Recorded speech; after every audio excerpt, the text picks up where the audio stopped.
ঢালির phone track করে সব সত্যি জানছে গীতা। সম্পূর্ণ জানতে হলে দেখতে থাকো একটা লাইক করে।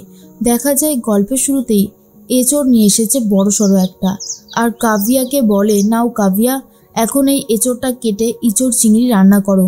আর এটা শোনার পর তো পুরোপুরি অবাক হয়ে গেছে, আর বলে, কি বলছো কি, আমি এত বড় একটা এঁচড় কাটবো? আমি তো এর আগে কখনোই এঁচড় কাটিনি, কি করে আমি কাটবো? আর ঠিক তখনই কাভিয়াকে পদ্ম বলে, আগে কখনো কিছু করনি বলে এখন যে কিছু করবে না সেটা কে বলেছে? না না, তোমাকে এখন করতেই হবে, তুমি এইভাবে কিছুতেই চুপ করে থাকতে পারো না, কাটো কাটো।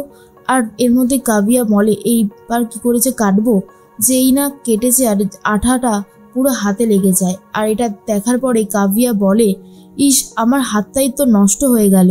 মেহেক বলে, আরে বাবা, তোমার প্রেমের সম্পর্ক টেকাতে গেলে তোমাকে আগে সব কিছু জানতে হবে, না হলে কি করে হবে, তাই না? এরপরেই কৃপানকে ডাকাডাকি শুরু করেছে রতিদেবী, আর বলে, এদিকে আয় তো, আমাদের বাড়িতে মিক্সচারটা খারাপ হয়ে গেছে, একটা নতুন মিক্সচার কিনে নিয়ে আয়। আর মিক্সার গ্রাইন্ডার কিনতে গেলে তখনই পদ্ম বলে, না না না না, মিক্সার গ্রাইন্ডার কিনতে হবে না, আজকে কাভিয়াদি নিজে মশলা বেটে শিলে রান্না করে দেখাবে। রতি তখন বলে, মশলা বেটে রান্না করবে? ও তো কিছুই পারে না, মশলাটা বাটবে কি করে ও? তখনই কৃপানের ফোনে একটা ফোন এসেছে, আর ফোন করেছে ঢালি। ঢালি ফোন করে বলতে থাকে, যেভাবেই হোক টাকাটা পাঠানোর ব্যবস্থা করুন, না হলে কিন্তু আমি ছাড়বো না। মেহেক ফোন করেছে গীতাকে, আর বলে, গীতা বৌদি, তোমাকে একটা কথা বলার ছিল। কৃপানের ফোনে একটা ফোন এসেছে, আর কৃপান সেই ফোনে কথা বলতে বলতে বাইরে চলে যায়। গীতা তো চলে গেছিল বড়বাবুর কাছে। বড়বাবুকে বলে, বড়বাবু, আপনি তাড়াতাড়ি কৃপানের ফোনটা ট্র্যাক করার ব্যবস্থা করুন, তাহলে অনেক কিছুই জানা যাবে। বড়বাবু বলে, ঠিক আছে অগ্নিকন্যা, আপনি যেমনটা বলছেন তেমনটাই হবে।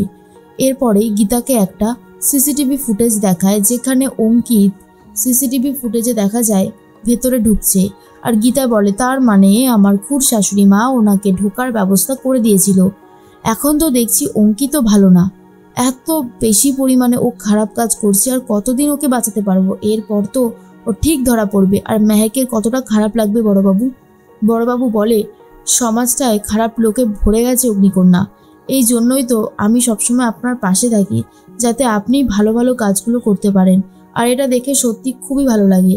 তখনই গীতা বলে, আমিও চাই সমাজ থেকে সমস্ত অপরাধীদেরকে সরিয়ে দিতে। গীতা ফোন করেছে গিনিকে, আর বলে, এখনো সময় আছে, তুই ওই পরিবারটাকে বাঁচা রে দিদি। গিনি তখন বলে, শোন, আমি না তোর কাছ থেকে এত কিছু জানতে চাই না, তোর সাথে তো স্বস্তিকের ডিভোর্স হয়ে গেছে, তুই কেন এই পরিবারকে নিয়ে এত বেশি ভাবছিস?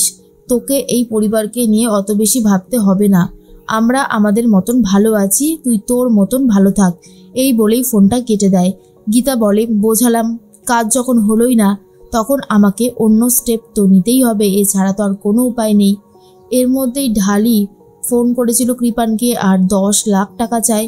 ঢালির ওপরেও নজর রেখেছে লিকারদা আর স্টেফনিদা। কৃপান তখন বলে, ঠিক আছে, আমি পাঠানোর ব্যবস্থা করছি। এই বলেই ফোনটা কেটে দেয়। তখনই স্টেফনি বলে, এ নিশ্চয়ই অন্য কাউকে ফোন করেছে আর থ্রেট করেছে, গীতাকে ব্যাপারটা বলতে হবে। তার মধ্যেই বড়বাবুর কাছে খবর চলে আসে, কৃপান কথা বলছিল ঢালির সাথে। এরপর কি কথা হচ্ছিল সেটা তো জানতে পারছে না, তার জন্য লিকারদা ফোন করেছে গীতাকে, আর বলে, তুই বলেছিলিস সবার ওপর নজর রাখতে, তো আমরা ঢালির ওপর নজর রেখেছিলাম, ও কাউকে একটা ফোন করে 10 লাখ টাকা ক্ষতিপূরণ চাইছিল। আর এটা শোনার পর গীতা বলে, ব্যাস, 2 2 4 তো এমনি হয়ে গেল। তার মধ্যেই পদ্ম বলে, কি হলো কাভিয়াদি, রান্না বান্না শুরু করো, এরপর আর কখন করবে? স্বস্তিক দাদাবাবুর তো খিদে পেয়ে যাবে। কিন্তু কাভিয়া কিছুই আর করে উঠতে পারে না। তার মধ্যেই বন্নি কারুর সাথে একটা কথা বলতে থাকে, আর বলে, তুমি জানো না এই বাড়িতে কোথায় কটা সিসিটিভি আছে, সেটা আমি খুব ভালো করে বলে দিতে পারবো।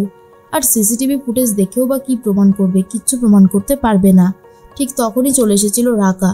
রাকা এসে বলে, দিদিভাই, তুমি সিসিটিভি ফুটেজ নিয়ে কি কথা বলছিলে? আমি কিন্তু স্পষ্ট শুনেছি। রাকা বলে, আমাকে বলো। বন্নি বলে, আমি কেন তোকে বলতে যাব? আর তাছাড়া তুই ভুলে যাচ্ছিস, তুই কিন্তু আমার ছোট যা, তুই আমার মুখে মুখে কথা বলতে পারিস না। রাকা বলে, অন্যায় দেখলে অবশ্যই কথা বলবো বই কি, কিন্তু তুমি এই অন্যায়গুলো করছো কেন? কার সাথে কথা বলছিলে তুমি? বন্নি চ্যাট লিস্ট আর ফোন কল লিস্ট সব ডিলিট করে দেয় আর বলেনে এবার প্রমাণ করে দেখা আমি কার সাথে কথা বলছিলাম। তখনই রাকা বলে, কাজটা তুমি ঠিক করলে না দিদিভাই, ভুল করলে। এদিকে কাভিয়া তো কিছু রান্না করে উঠতেই পারেনি। তখনই মেহেক বলে, আমি এক্ষুনি হোম ডেলিভারিকে ফোন করছি, কারণ এখন তো আর কোনো উপায় নেই এছাড়া। কাভিয়া বলে, সত্যি আমার খুব খারাপ লাগছে। আমি স্বস্তিককে বাড়িতে ডাকলাম নিজের হাতে রান্না করে খাওয়াবো বলে, শেষে এখন হোম ডেলিভারি থেকে অর্ডার করা হবে। আমি তো এটা ভাবতেই পারছি না। মেহেক ফোন করেছে গীতাকে।